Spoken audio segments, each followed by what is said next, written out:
शेतकऱ्यांना डिझेल मिळण्यासाठी शिवसेनेची प्रशासनाशी चर्चा. धामणगाव रेल्वे येथे प्रशासनाकडून ड्रम किंवा बॅरेलमध्ये डिझेल पेट्रोल देण्यास बंदी घालण्यात आल्यानंतर शेतकऱ्यांना मोठ्या अडचणीचा सामना करावा लागत होता. शेतीची कामे अंतिम टप्प्यात असताना ट्रॅक्टरसाठी डिझेल मिळत नसल्याने अनेक शेतकरी पेट्रोल पंपावरून रिकाम्या हाताने परत जात होते. याबाबत अनेक शेतकऱ्यांनी शिवसेना तालुका प्रमुख निलेश तिवारी यांच्याशी संपर्क साधून समस्या मांडली. माहिती मिळताच निलेश तिवारी व शहर प्रमुख योगेश धाडे यांनी पेट्रोल पंप मालक अनिल अग्रवाल यांची भेट घेतली. त्यावेळी कंपनीकडून तसेच पोलीस प्रशासनाकडून ड्रम व बॅरेलमध्ये डिझेल न देण्याच्या सूचना मिळाल्याची माहिती त्यांनी दिली. यानंतर शिवसेना पदाधिकाऱ्यांनी तात्काळ चांदूर रेल्वेचे एसडीओ तसेच धामणगाव रेल्वे तहसीलदार यांच्याशी दूरध्वनीवर चर्चा केली.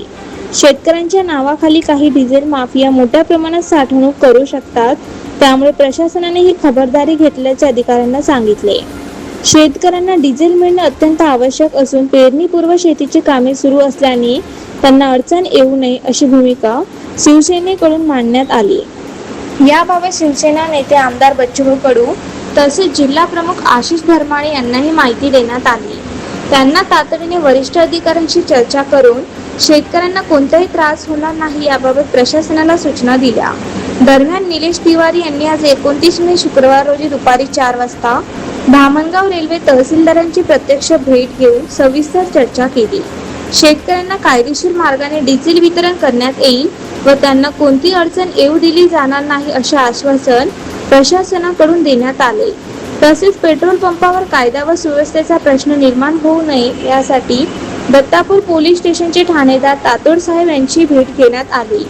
डिझेल पेट्रोलची बेकायदेशीर साठवणूक करण्यावर कठोर कारवाई करण्यात येईल, मात्र शेतकऱ्यांना कोणताही त्रास होणार नाही असे त्यांनी स्पष्ट केले. प्रशासनाने जिल्ह्यात डिझेल पेट्रोलचा पुरेसा साठा उपलब्ध असल्याचे सांगत शेतकऱ्यांनी कोणत्याही अफवांवर विश्वास ठेवू नये असे आवाहन केले आहे.